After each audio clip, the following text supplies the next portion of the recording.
तो hello guys, कैसे हैं आप लोग? आई होप बढ़िया होंगे।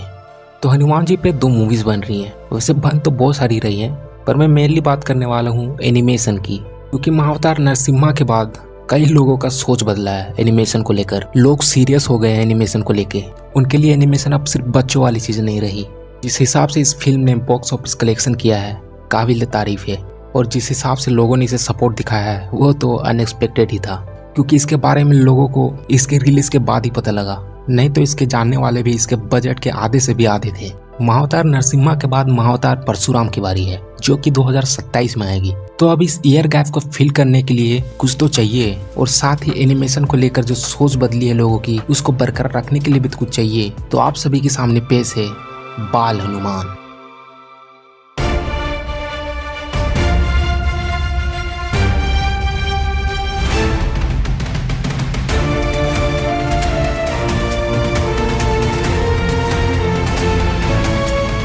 ये तो एक हो गया, और दूसरी है द राइज ऑफ हनुमान।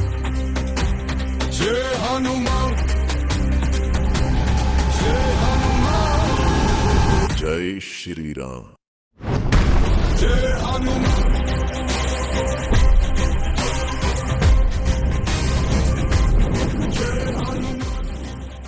तो मैं पहले क्लियर कर दूं, ये दोनों स्टूडियोज नॉकटर्नल और सैडी आर्ट स्टूडियोज ने साल 2 साल लगाए इसको बनाने में। ये महाअवतार नरसिम्हा के पॉपुलैरिटी का फायदा उठाने नहीं आए हैं। इन्होंने जो भी बनाया है अपने फुल पैशन और डेडिकेशंस के साथ बनाया है। और कोइंसिडेंटली ये अच्छी बात है कि ये दोनों सही टाइम पे रिलीज हो रहे हैं, वो भी यूट्यूब पे एब्सोल्युटली फ्री।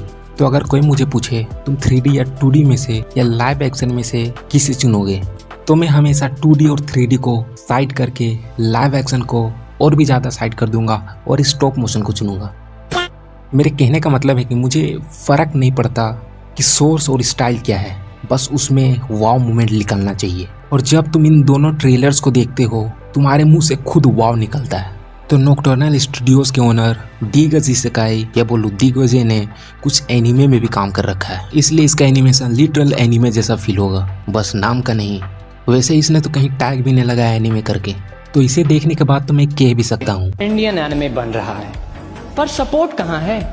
तो ये पिछले साल से बन रही है और रिलीज होगी मार्च 2026 में। तो अब बात करते हैं इसकी। तो सैडी आर्ट स्टूडियोज ने तो अपने टीजर के साथ ही हाइप बना दिया था, क्योंकि जिस लेवल का एनिमेशन इन्होंने टीजर में डाला था, टेक्सचर, लाइटिंग, एनिमेशन, कुल मिला के हर चीज इंसेन थी।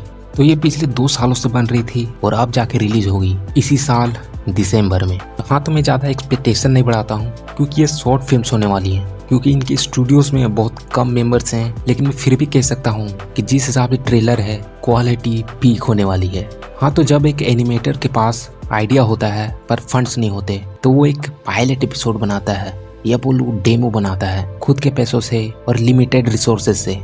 उसके बाद उसे किसी बड़े प्रोडक्शन कंपनी का सपोर्ट मिलता है और फिर वो एनिमेटर अपना फुल पोटेंशियल दिखाता है। क्लीन प्रोडक्शन को तो होमबाले का सपोर्ट मिल गया, और वो दिन दूर नहीं जब इनके भी किसी बड़े कंपनी के साथ कोलैब दिख जाए, क्योंकि शुरुआत हो चुकी है इंडियन एनिमेशन इंडस्ट्री के रिवॉल्यूशन की।